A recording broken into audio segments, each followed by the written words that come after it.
রাজ্যে কি লোকসভা ভোটে কোনো নতুন জোট সমীকরণ দেখা যাবে, নাকি এই লোকসভা ভোটে বাংলার বুকে নতুন নতুন বেশ কিছু গুরুত্বপূর্ণ সমীকরণ উঠে আসবে? মানে কংগ্রেস এবং তৃণমূল কি জোট করবে? এই আলোচনার মধ্যেই এবার যেন রাজ্যে কংগ্রেসের মধ্যে নতুন করে একটি বিতর্ক সামনে এলো। অধীর চৌধুরী এবং নেপাল মাহাতো। অধীর নাকি বেইমানি করেছেন বলে স্পষ্ট দাবি করেন নেপাল মাহাতো। প্রসঙ্গত, রাজ্যের জোট সমীকরণের মধ্যেই সূত্রের খবর বুধবার পশ্চিমবঙ্গ প্রদেশ কংগ্রেসের নেতাদের বৈঠক করেছিলেন রাহুল গান্ধী। তাদের মতামত জানতেই এই বৈঠক ডেকেছিলেন বলে জানা গিয়েছে। এদের মধ্যে প্রদেশ কংগ্রেস সভাপতি অধীর রঞ্জন চৌধুরীর সঙ্গেও রাহুল বা দলীয় হাইকমান্ডের যোগাযোগ নিয়মিত রয়েছে বলেও জানা গিয়েছে।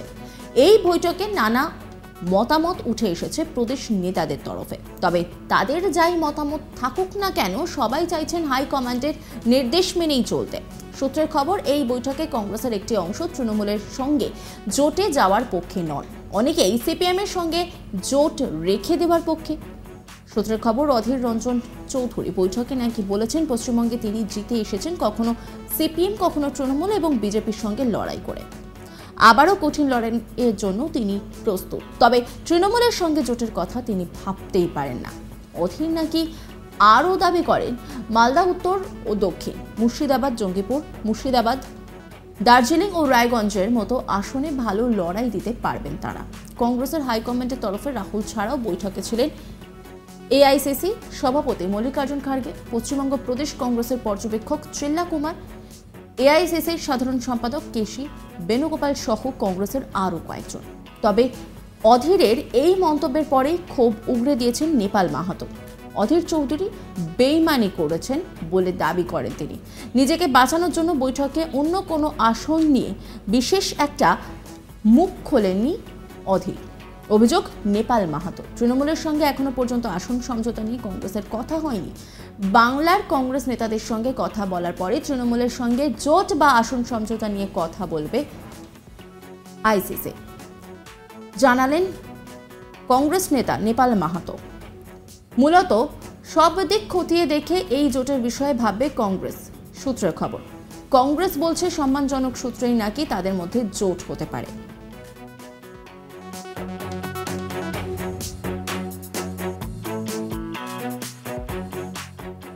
এই নিয়ে একটি প্রতিবেদন তুলে ধরেছে আমার কলিগ কৌশিক, দেখাবো আপনাদেরকে। বাংলার প্রদেশ কংগ্রেস নেতৃত্বের সঙ্গে এআইসিসির সভাপতি, সহসভাপতি প্রত্যেকে বৈঠক করেছেন গতকাল। একদিকে যেমন মল্লিকার্জুন খার্গে ছিলেন, অন্যদিকে রাহুল গান্ধী ছিলেন, সঙ্গে ছিলেন বেণুগোপাল। নেপাল মাহাতো, দীপা দাসমুন্সি তারা পশ্চিমবঙ্গ থেকে গিয়েছিলেন, ছিলেন প্রদেশ কংগ্রেস সভাপতি অধীর চৌধুরী। কিন্তু অধীর চৌধুরী বাংলা কংগ্রেসের সঙ্গে বেইমানি করছেন, এই অভিযোগ করেছেন নেপাল মাহাতো, যিনি বাঘমুন্ডির বিধায়ক ছিলেন। বর্তমানে তিনি পরাজিত হয়েছেন। শোনা যাচ্ছে আসন্ন লোকসভা নির্বাচনে পুরুলিয়া আসনটি থেকে তাকেই প্রতিদ্বন্দ্বিতা করতে হতে পারে কংগ্রেসের টিকিটে। কিছুক্ষণ আগে আমার সঙ্গে নেপাল মাহাতো টেলিফোনে কথা হয়েছে।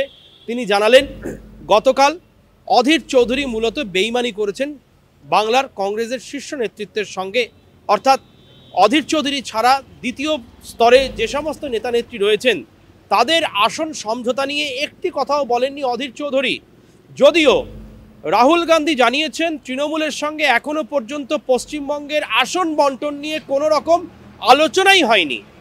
প্রথমে প্রদেশ কংগ্রেস নেতৃত্বের সঙ্গে এবং পশ্চিমবঙ্গের কংগ্রেস নেতৃত্বের সঙ্গে, কংগ্রেস নেতাদের সঙ্গে কথা বলে এআইসিসির কর্তৃপক্ষ জানতে চাইবে এই মুহূর্তে পশ্চিমবঙ্গের কংগ্রেসের সাংগঠনিক ক্ষমতা বা সাংগঠনিক শক্তি কেমন রয়েছে। তারপরে তাদের কাছ থেকে শোনার পরেই তৃণমূল নেতৃত্বের সঙ্গে মল্লিকার্জুন খার্গে এবং রাহুল গান্ধী কথা বলবে বলে আমরা জানতে পেরেছি।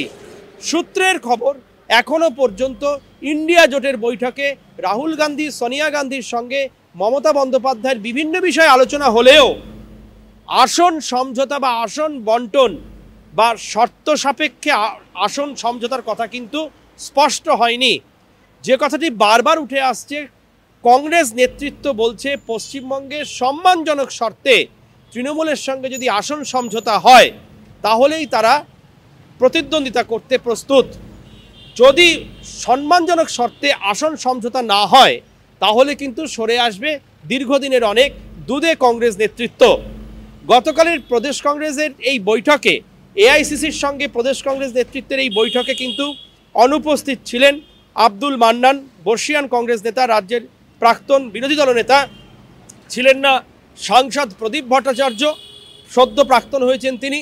ছিলেন না সন্তোষ পাণ্ডে, অমিতাভ চক্রবর্তী, অনেকেই যাননি, কারণ তারা ঘোষিত অধীর চৌধুরীর বিরোধী একটি জোট বলে প্রদেশ কংগ্রেসে তারা চিহ্নিত। তারা চিঠি দিয়ে অনেকেই জানিয়ে দিয়েছেন, যেমন আব্দুল মান্নান মল্লিকার্জুন খাড়গেকে গতকাল সকালেই চিঠি দিয়ে জানিয়ে দিয়েছেন যে তার পারিবারিক অনুষ্ঠানের জন্যে থাকতে পারবেন না। গতকাল বিকেলের যে বৈঠকটি এআইসিসিতে করা হয়েছে, সেই এআইসিসির বৈঠকে যারা ছিলেন, যেমন দীপা দাস মুন্সি ছিলেন অধীর চৌধুরী, ছিলেন নেপাল মাহাতো পুরুলিয়ার, তারা প্রত্যেকে বৈঠকে অংশগ্রহণ করার পরে বৈঠক থেকে বেরিয়ে এসে অধীর চৌধুরীর প্রতি ক্ষোভ উগরে দিয়েছেন। যদিও সূত্রের খবর, রাহুল গান্ধী কিন্তু এখনও পর্যন্ত তৃণমূলের সঙ্গে পশ্চিমবঙ্গের আসন সমঝোতা নিয়ে কোনো রকম পাকাপোক্ত সিদ্ধান্ত নেননি। তবে গোটা বিষয়ে এখন কিন্তু তৃণমূলের সঙ্গে কোনো আসন নিয়ে কথা হয়নি কংগ্রেসের। মূলত আগামী দিনে সবকিছু বিবেচনা করে তবেই সিদ্ধান্ত হবে তাদের মধ্যে আসন সমঝোতা এবং আদৌ জোট হবে কিনা তা নিয়ে আলোচনা হতে পারে বলেই সূত্রের খবর।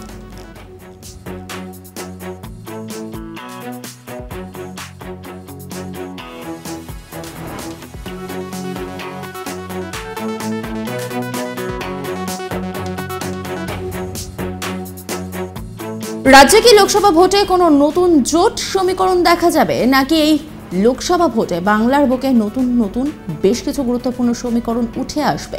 মানে কংগ্রেস এবং তৃণমূল কি জোট করবে? এই আলোচনার মধ্যে এবার যেন রাজ্যে কংগ্রেসের মধ্যে নতুন করে একটি বিতর্ক সামনে এলো। অধীর রঞ্জন চৌধুরী এবং নেপাল মাহাতো অধীর রঞ্জন নাকি বেইমানি করেছেন বলে স্পষ্ট দাবি করেন নেপাল মাহাতো। প্রসঙ্গত, রাজ্যের জোট সমীকরণের মধ্যেই সূত্রের খবর বুধবার পশ্চিমবঙ্গ প্রদেশ কংগ্রেসের নেতাদের বৈঠক করেছিলেন রাহুল গান্ধী। তাদের মতামত জানতেই এই বৈঠক ডেকেছিলেন বলে জানা গিয়েছে। এদের মধ্যে প্রদেশ কংগ্রেস সভাপতি অধীর রঞ্জন চৌধুরীর সঙ্গে রাহুল বা দলীয় হাইকমান্ডের যোগাযোগ নিয়মিত রয়েছে বলেও জানা গিয়েছে। এই বৈঠকে নানা মতামত উঠে এসেছে প্রদেশ নেতাদের তরফে। তবে তাদের যাই মতামত থাকুক না কেন, সবাই চাইছেন হাইকমান্ডের নির্দেশ মেনেই চলতে হবে। সূত্রের খবর, এই বৈঠকে কংগ্রেসের একটি অংশ তৃণমূলের সঙ্গে জোটে যাওয়ার পক্ষে নন, অনেকেই সিপিএম এর সঙ্গে জোট রেখে দেওয়ার পক্ষে। সূত্রের খবর, অধীর বৈঠকে নাকি বলেছেন পশ্চিমবঙ্গে তিনি জিতে এসেছেন কখনো সিপিএম, কখনো তৃণমূল এবং বিজেপির সঙ্গে লড়াই করে। আবারও কঠিন লড়াইয়ের জন্য তিনি প্রস্তুত, তবে তৃণমূলের সঙ্গে জোটের কথা তিনি ভাবতেই পারেন না। অন্যান্য আপডেটের জন্য অবশ্যই নজর রাখুন আজ তাক বাংলার ইউটিউব স্ট্রিমিং এবং ইউটিউব চ্যানেলকে সাবস্ক্রাইব করুন, লাইক করুন, কমেন্ট করুন, শেয়ার করুন। পাশাপাশি হোয়াটসঅ্যাপে নজর রাখুন, কারণ সেখানেও রয়েছে আজ তাক বাংলা।